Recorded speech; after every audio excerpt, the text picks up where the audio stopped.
Selamat malam Bapak Ibu, saudara-saudari dalam Tuhan Yesus Kristus. Kita ketemu lagi pada hari Jumat malam yang indah. Kita diberi kesempatan bisa datang mendengar sabda Tuhan, bahkan memuji, menyembah di tempat ini. Kita masuk dalam doa. Terima kasih Tuhan yang baik, yang luar biasa, sehingga kami malam ini kami diizinkan bisa datang di tempat rumah-Mu. Kami mengucap syukur karena kami sehat, kami kuat. Dan sebentar lagi kami mendengar sabda-Mu, berikan kami hikmat, kekuatan, pengetahuan, supaya kami simak firman-Mu dengan baik. Di dalam nama Tuhan Yesus, haleluya, amin. Oke Bapak Ibu, saudara-saudari dan Tuhan Yesus Kristus, judul pada khotbah malam ini, semua menjadi kenyataan. Terus saya ambil Yesaya pasal 48 ayat 3. Firman Tuhan mengatakan, hal-hal yang terjadi di masa lampau telah kuberitahukan dari sejak dahulu. Aku telah mengucapkannya dan telah mengabarkannya. Kemudian dengan sekonyong-konyong aku melaksanakannya juga, dan semua itu sudah menjadi kenyataan. Bapak Ibu, saudara-saudari dalam Tuhan Yesus Kristus, apa yang terjadi pada diri kita baik hari ini maupun pada masa lalu atau masa lampau, Tuhan sudah tahu lebih dahulu, dan bagian kita hanya pasrah pada Tuhan. Seperti Tuhan telah memberitahukan hal-hal dahulu dari mulanya, sejak zaman nenek moyang Israel, sejak zaman Abraham, pada leluhur bangsa Israel, yang kepadanya telah diberitahukan apa yang akan terjadi kepada keturunannya. Bahwa mereka akan tinggal sebagai orang asing di Mesir, menderita di sana, lalu keluar dari sana dengan membawa banyak harta benda, bahwa mereka akan dibawa ke tanah Kanaan, tetapi penduduknya akan diusir dari hadapan mereka. Kita lihat Kejadian pasal 15 ayat 13. Firman Tuhan kepada Abraham, ketahuilah dengan sesungguhnya bahwa keturunanmu akan menjadi orang asing dalam suatu negeri yang bukan kepunyaan mereka, dan bahwa mereka akan diperbudak dan dianiaya 400 tahun lamanya. Semua itu diberitahukan kepada Abraham dengan perkataan dari mulut ke mulut. Semuanya itu diperlihatkan kepada Abraham melalui nubuat. Pada zaman Abraham, karena keturunannya adalah orang asing di suatu negeri, bukan milik mereka, dia menderita hampir 400 tahun. Diperhitungkan sejak kelahiran Ishak, kemudian Yakub, Yusuf, dan Musa. Semua itu tepat terjadi seperti dinubuatkan. Tidak satu pun yang telah difirmankan Tuhan tidak dipenuhi. Semua digenapi tepat pada waktunya. Seperti Yosua pasal 21 ayat 45. Dari segala yang baik yang dijanjikan Tuhan kepada kaum Israel, tidak ada yang tidak dipenuhi. Semuanya terpenuhi. Bapak Ibu, saudara-saudari dalam Tuhan Yesus Kristus, setiap orang pasti memiliki impian dalam hidupnya. Salah satu dari sekian impian itu ada menjadi orang yang berhasil. Namun keberhasilan bukanlah sesuatu datang secara tiba-tiba dari langit.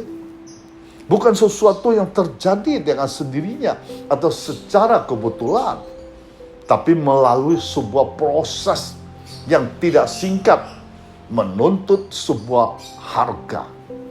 Jadi ingin berhasil, kita harus menetapkan prioritas dan sasaran yang hendak dituju, membuat keputusan dan pilihan hidup yang benar. Keputusan dan pilihan hidup kita hari ini akan menentukan apa yang kita kemudian hari. Rasul Paulus berkata lewat Filipi pasal 3 ayat 13-14. Saudara-saudara, aku sendiri tidak menganggap bahwa aku telah menangkapnya, tetapi ini yang kulakukan. Aku merupakan apa yang telah di belakangku dan mengarahkan diri kepada apa yang di hadapanku. Ayat 14, dan berlari-lari kepada tujuan untuk memperoleh hadiah, yaitu panggilan surgawi dari Allah dalam Kristus Yesus. Nah, kita mau menanggalkan segala beban di belakang. Kita masuk dengan janji Tuhan bagi setiap kita. Kita tidak mau masuk tahun 2024 dengan membawa beban berat. Segala yang tidak berkenan kita tinggalkan di belakang agar kita masuk tahun 2024 dengan berkat yang baru. Janji Tuhan adalah ya dan amin. Jadi kita harus lupakan yang ada di belakang. Mungkin kita pernah ditipu, kita pernah dibohongi orang, kemudian kita berkata, kok saya melayani Tuhan, tapi saya mengalami hal-hal seperti ini. Kita tidak sukses, kita ketinggalan jauh dari saudara-saudara yang lain. Kalau kita mau lari, tapi masih ingat yang di belakang, terus berpikir, saya rugi banget, saya gagal, saya tidak berhasil.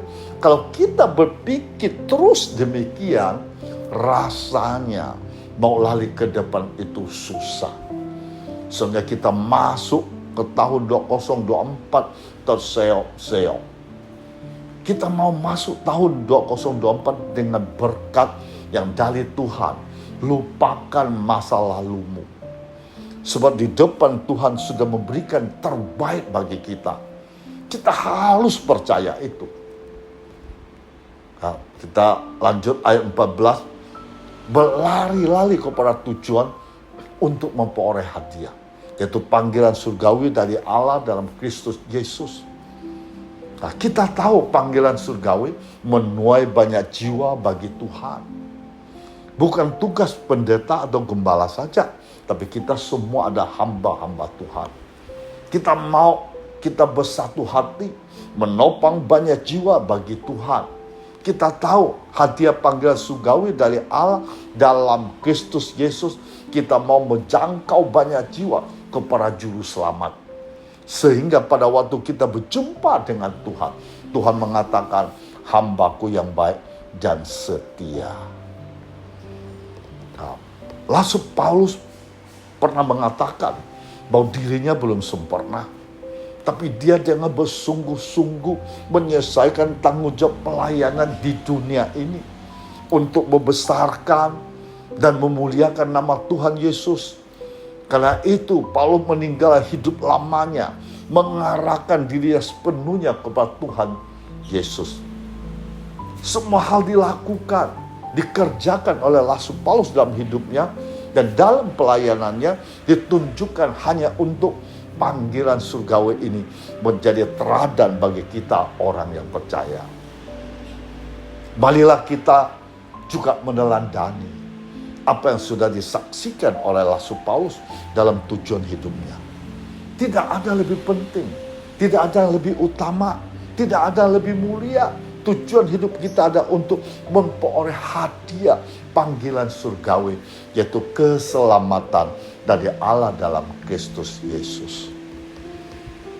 Nah, Bapak Ibu, saudara-saudari dalam Tuhan Yesus Kristus, selama kita masih ada dalam dunia ini, malah kita tinggalkan hidup lama, dosa-dosa lama, kenajisan, supaya kita bisa mengarahkan diri ke depan kepada panggilan surgawi untuk kebesaran, kemuliaan nama Tuhan Yesus. Jadi inilah 3 tujuan yang sangat dirindukan oleh Rasul Paulus untuk dicapai dalam kehidupannya. Selalu ingin memuliakan nama Tuhan Yesus. Pertama, tujuan hidup Paulus ia rindukan adalah menjadi serupa dengan Kristus. Kedua, tujuan hidup Rasul Paulus meninggalkan hidup lamanya dan dalam hidup yang baru, ia mengarahkan diri sepenuhnya kepada Tuhan Yesus. Ketiga, tujuan hidup Rasul Paulus adalah untuk memperoleh hadiah panggilan surgawi, yaitu keselamatan dari Allah dalam Kristus Yesus. Bapak Ibu, saudara-saudara yang Tuhan Yesus Kristus, ada satu ilustrasi yang begitu baik bagi kita. Tentang proses pembaharuan diri. Suatu hari, ada seorang memperhatikan sebuah kepompong yang bergerak-gerak, yang menggeliat. Nampaknya akan muncul seekor kupu-kupu sebentar lagi dari balik kepompong itu, kata orang itu. Dia kemudian memutuskan untuk menunggu keluarnya kupu-kupu itu dari kepompongnya. Lama dia menanti, terus menanti, hingga dia berpikir, kenapa tidak aku bantu saja kupu-kupu itu untuk keluar dari kepompongnya. Akhirnya dia membantu untuk keluar dari di situ. Keputusan sudah diambil, ia pun merobek kepompong itu, melihat kupu-kupu keluar dari dalam situ. Akan tetapi apa yang terjadi Bapak Ibu, saudara-saudara Tuhan Yesus Kristus, ternyata kupu-kupu itu ketika keluar dari kepompongnya, jatuh tergeletak di tanah dan tidak bisa terbang. Betapa menyesalnya orang tadi, karena dia baru saja tersadar bahwa sang kupu-kupu itu membutuhkan perjuangan untuk bisa keluar dari kepompong. Sebab di saat itulah dia melatih sayap-sayap dan kekuatan tubuhnya untuk siap menyambut kehidupan yang baru. Nah, proses hidup adalah perjuangan. Perjuangan itu menjadi lebih baik daripada sebelumnya. Perjuangan itu semakin mengenal cara Tuhan dalam membentuk kehidupan kita melalui cara-caranya yang kadang tidak pernah kita duga maksud baiknya kepada pertumbuhan pembaharuan diri kita. Hal inilah dipercayakan oleh Rasul Paulus ketika dia menjelaskan bagaimana perjalanan hidupnya dalam menikmati proses pembentukan diri bagi masa depan hidupnya. Bukankah luar biasa? Seseorang dahulu terkenal begitu jahatnya kepada Kristus dan pengikutnya, tapi sekarang menjadi aktivis garda depan dalam penyebaran kasih Kristus kepada semua orang. Boleh jadi apa yang terjadi pada masa lalu Paulus adalah sesuatu dilihat Tuhan sebagai jalan untuk menunjukkan bagaimana kemahakuasaannya dalam menyatakan cinta kasih kepada seseorang yang telah berulang kali menyakiti hati Tuhan.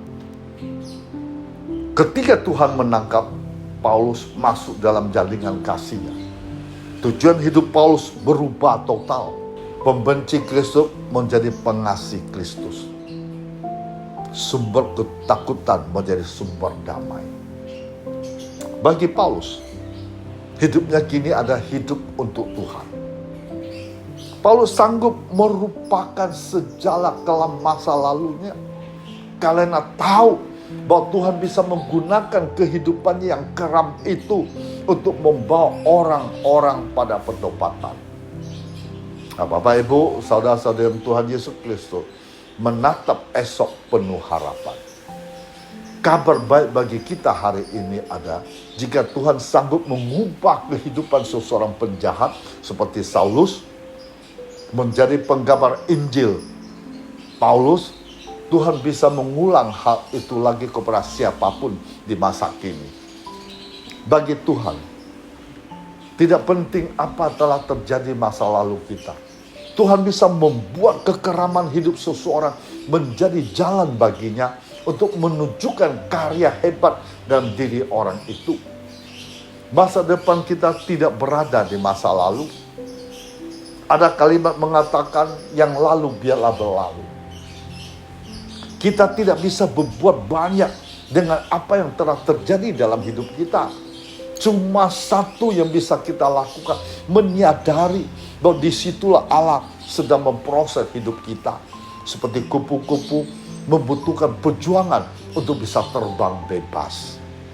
Mungkin kita sakit, sedih, malu. Tapi ketika kita bisa berkata seperti Paulus, aku melupakan apa yang ada di belakangku, mengarahkan diri kepada apa yang ada di hadapanku. Maka dari situ kita bisa bergerak menuju arah hidup yang lebih baik dari kemarin. Bapak, Ibu, saudara-saudara di dalam Tuhan Yesus Kristus, ini memotivasi kita mengerjakan segala sesuatu dengan semangat, mempergunakan waktu yang ada sebaik mungkin. Nah, kepada jemaat di Efesus, Rasul Paulus menasihati. Kita baca Efesus pasal 15, pasal 5, ayat 15 dan 16. Karena itu perhatikanlah dengan sesama. Bagaimana kamu hidup, jangan seperti orang bebal, tetapi seperti orang alif. Pergunakan waktu yang ada, karena hal-hal yang ini adalah jahat. Nah, dengan hikmat di dalam Kristus memperhatikan dengan sesama bagaimana kita hidup. Baik di hadapan Allah, di tengah keluarga, maupun kepada sesama. Apakah sudah baik, kurang baik, atau tidak baik. Memperhatikan hidup dengan sesama dapat dipahami sebagai suatu evaluasi terhadap hidup yang telah dilalui. Memperbaiki hidup saat ini, meningkatkan kualitas hidup di waktu yang akan datang. Hikmat dari Tuhan menolong kita untuk dapat menggunakan waktu yang dengan baik. Maka Alkitab mengatakan pergunakan waktu yang ada, karena hal-hal ini adalah jahat. Jadi orang-orang percaya harus mempergunakan setiap kesempatan dengan baik untuk sesuatu yang berarti. Gunakanlah waktumu untuk dapat semakin berakar, bertumbuh, berbuah di dalam Tuhan. Kita harus bisa mengisi, memenuhi pikiran kita dengan hal-hal positif. Semua yang benar, semua yang mulia, semua adil, semua suci, semua manis, semua sedap didengar, semua disebut kebajikan, patut dipuji. Pikirkanlah semuanya itu. Sebab apa yang kita taruh dalam pikiran kita, cepat atau lambat akan terjadi. Yang kita lakukan menentukan kita hasilkan. Andalkan Tuhan, libatkan Tuhan setiap langkah hidup kita. Maka Tuhan akan menuntun, membimbing kita. Hanya kalau campur tangan Tuhanlah semua kita impikan akan menjadi kenyataan. Tidak ada istilah kebetulan bagi orang percaya. Bersama Tuhan, pelayanmu akan berhasil, engkau akan beruntung. Tuhan memberkati kita semuanya. Amin. Bapa, kami ucap syukur kepadamu karena kami telah menyampaikan firman-Mu dengan baik. Dan setiap firman-Mu keluar mulutmu tidak akan kembali dengan sia-sia. Setiap mendengar sabda-Mu pada malam ini, mereka akan diberkati luar biasa. Mereka akan terhibur dan mereka tahu cara untuk mengikutimu sesuai dengan ketetapan-Mu. Berkati semua yang hadir pada malam ini, dan juga apapun mereka inginkan, mereka cita-cita akan tercapai. Tuhan juga menyembuhkan segala penyakit, sakit penyakit mereka. Tuhan juga memberkati setiap usaha pekerjaan mereka, juga masa depan mereka menjadi masa depan yang cemerlang. Di dalam nama Tuhan Yesus. Haleluya. Amin.